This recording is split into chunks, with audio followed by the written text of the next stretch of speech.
দেখবেন আমাদের সবার তো সোশ্যাল মিডিয়া আছে হাতে, যার যা ইচ্ছা লিখে দেওয়া যায়। আমরা প্রায়ই শুনি যে আপনি কি করছেন, শহীদের রক্তের উপর দিয়ে বসছেন, এত কিছু করছেন, আমরা আপনারা বসেছি, আপনি কি করেছেন? তা আমি একটা ঠিক বুঝতে পারি না আনসারটা কি। আমি তো ফুটবল প্লেয়ার না বা মঞ্চ নাটকের অভিনেতা না যে আমি যেটা করবো এটা আপনি দেখতে পারবেন। আমার তো দেখতে হবে আমরা কি করছি এটা কাজের মধ্যে দিয়ে।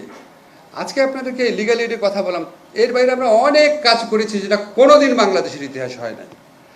আমরা সিভিল আদালত ক্রিমিনাল আদালতকে পৃথক করেছি যাতে সিভিল আদালতের নিষ্পত্তি বাড়ে, যাতে মামলার নিষ্পত্তি দ্রুতগামী হয়। কোনোদিন এটা বাংলাদেশে আগে করা হয়নি।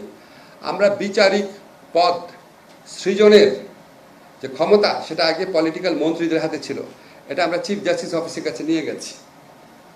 সেই ফাইল নিজের হাতে গিয়ে চিফ অ্যাডভাইজারের কাছে সাইন করে এসেছি, পিওনের মতো করে গিয়ে ওনার হাত থেকে সাইন করে নিয়ে এসেছি। সেই রকম পদ প্রায় 200 বিচারকের পদ একদিনে সৃষ্টি হয়েছে।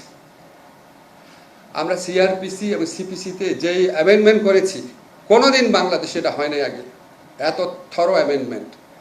আমরা এমন একটা ডিজিটাল সিকিউরিটি অ্যাক্ট করেছি যেটা নিয়ে বাংলাদেশের সমালোচনা হয় নাই। এটা অবিশ্বাস্য ঘটনা, আপনি ডিজিটাল সাইবার সিকিউরিটি অ্যাক্ট করেছেন, সমালোচনা হয় নাই। নারী ও শিশু নির্যাতন দমন আদালতের আমরা অ্যামেন্ডমেন্ট করেছি, সমালোচনা হয় নাই। আমার যেটা কাজ সেটাই করবো, ঠিক না? কারণ আমি যখন ঢাকা ইউনিভার্সিটি এনভায়রনমেন্টাল ল পড়াতাম, তো এনভায়রনমেন্টাল ল যদি আমি খারাপ পড়াতাম তখন মানুষ প্রশ্ন করতে পারতো যে এনভায়রনমেন্টাল ল পড়ান না কেন। তো অন্য একজন লেবার ল পড়াচ্ছে, সে ফাঁকি দিচ্ছে নাকি বা সে করছে নাকি, তো আমার দেখার বিষয় না। আমার মিনিস্ট্রি কী কাজ করছে এটা অল্প কিছু আপনাদের বর্ণনা দিলাম, আরও অনেক অনেক কাজ করছে। এবং এটা কিন্তু আমি করি না, আমার মন্ত্রণালয়ের প্রত্যেকটা অফিসার সারা বাংলাদেশ থেকে খুঁজে সবচেয়ে অনেস্ট, সবচেয়ে যোগ্য অফিসারদেরকে নিয়ে এসেছি। ওদের অনেকে আমার ছাত্র ছিল, I know their track record. তারা দিনে রাতে কাজ করছে। আমাদের খুব বেশি সময় নাই, কিন্তু আপনাদেরকে আমরা খুব দৃঢ়তার সাথে একটা কথা বলতে পারি, আমরা যেই পরিবর্তনগুলো করে দিয়েছি, যেই রিফর্ম করেছি, এই রিফর্মটা যদি পরবর্তীকালের পলিটিক্যাল গভর্নমেন্ট সাস্টেইন করে, অবশ্যই বাংলাদেশে অ্যাক্সেস টু জাস্টিস প্রচণ্ড পরিমাণ বৃদ্ধি পাবে। দরিদ্র অসহায় মানুষের আইনগত প্রতিকার পাওয়ার সুযোগ অনেক অনেক বেশি অবারিত হবে।